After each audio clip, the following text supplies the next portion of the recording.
Welcome to this Zentangle Quickie. My name is Heather Hartwick Gladden. I'm a certified Zentangle teacher. And today we're going to take a look at the Tangle Jewely from Cyndi Knapp. So this is a nice grid pattern. And I'm going to do just one box, but I do have another pen here. Ugh. All right. Oh, look at how nice. Okay. It doesn't take much. Let me make sure that this is viewable. That's helpful.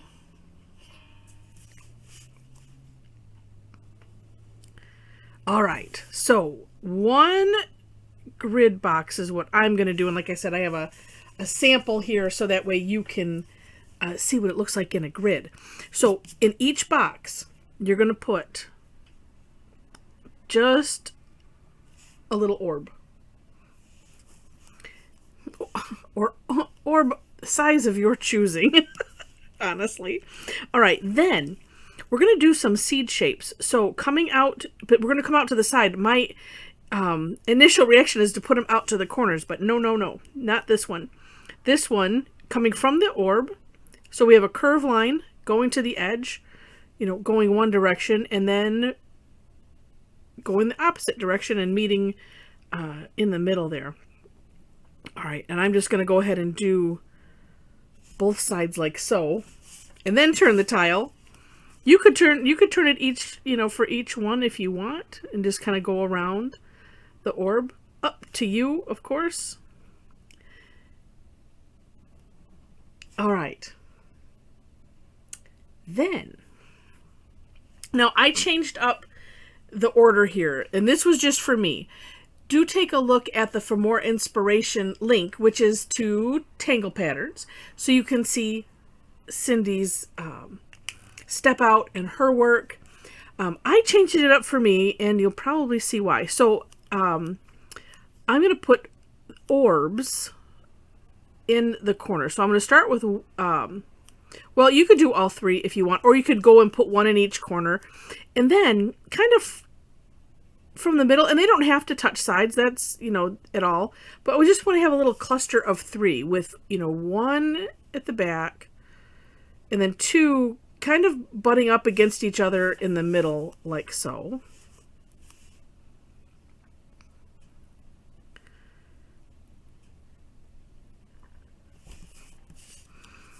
And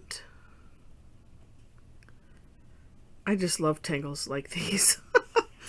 Oh, that are just, neat to look at and simple to do. All right. Then the next step is from the middle of these two orbs, I'm going to just make a straight line to the middle, straight-ish line, just to touching that orb there. Now, this step was first, and this is, again, just for me. You try it, the other way, which was to do these first and then do the orbs. I wanted to make sure that my orbs are in the corner, so that's why I decided to do those first. And then draw the line, because that way I don't know, it just made more sense and works good for me. And that is essentially it. And then you can have fun and play with it. One of the ways that Cyndi showed was, she had it aura-ing on the inside, but because mine are kind of thin, so here's a thought. I'm going to aura it on the outside. It's like, that's always a nice course correction. Or if you happen to have one that's wider and the other ones are thinner, you can kind of play with it. Like, for instance, if I wanted them to be this thin, I could do one on the inside here, on the outside here, but I'm kind of liking doing them on the outside. It's kind of filling that space, and yeah, it just looks rather neat. Now, then what else can you do? Oh, lots.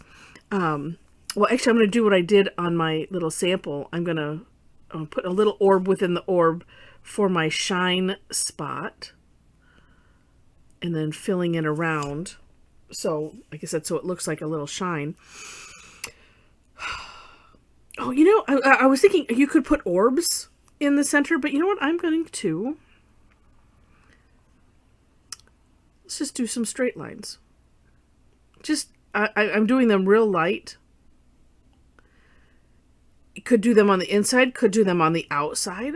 Of course, they could be a little curved, and that would give a neat look to them. There's lots of things that one could do. You could just fill it in solid. Fill it in solid with the pen color of your choice, or with the graphite or colored pencil or anything. And the orbs are also totally screaming to be filled in. And you could do this to all the orbs if you wanted to. I kind of like having this be the center focus. That's just my thought. But then we'll use some graphite. Oh, that does look neat. Okay, so now for some graphite, let's do this. Because I did something different on mine. Let's go on the outside of these. Ooh, yeah, let's try just one side first.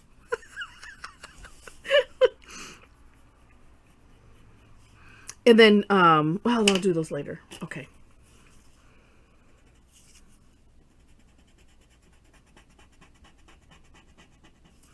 Because this might, sometimes it's fun to just try something different. It just occurred to me, like, let's just do the one side and see what it looks like. And I know just from different comments I get, a lot of people, me included, have challenges with shading. Which one is this? One is not. I'm going to make that one a little bit darker. And sometimes it's fun to just do like this. If you're thinking of trying something, just try it. But maybe try it one step at a time. And then, yeah, it just needed to be a little bit darker to match. And then, take a glance at it. Maybe let it sit for a minute. And, that's kind of interesting, isn't it? I'm looking at on the screen. Because if I do both sides, it's nice, but both sides would, that would make the whole thing raise up. Because we have this recess here. I'm going to just leave it like that because I think it looks kind of cool. And then on these little orbs, I'm putting a little C-type curve shape in them, just a little ways away. I'm not even going to use the tortillon on them because some tortillon on them, that blurred all that into one word, because it kind of looks neat that way sometimes. You could, of course, use a tortillon if you wish, but sometimes just having that little is just enough. And in the gray also, because it just makes it a little softer. So that is Jewely. Here is I need to put a little bit more on these. So this, I decided to do my favorite thing in the world, which is the line dot dot in the middle. And that's what I call it, is the line dot dot. And a little bit smaller tortillon here, and and so here I put graphite in, around the center, and then a little bit on the tip. And because these are so tiny, you just have to be careful, because in order to get, that bend or that shine, you have to have a little natural tile color, whatever your tile color is. And if you're using something that is, a tone, a color, then you could add like a white charcoal or white charcoal or chalk pencil to the center. And here I did the same thing with the orbs, where I just put those little C's in there.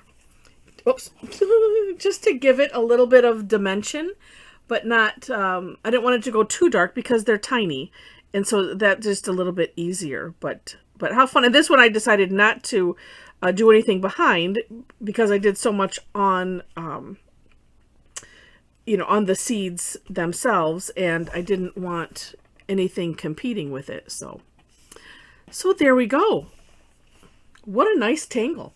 All right, if you enjoyed the video, would love to have a thumbs up. Feel free to share it with your friends. And if you like it enough to see more, would love to have you be a subscriber to the channel. Of course, subscribing to the channel is free.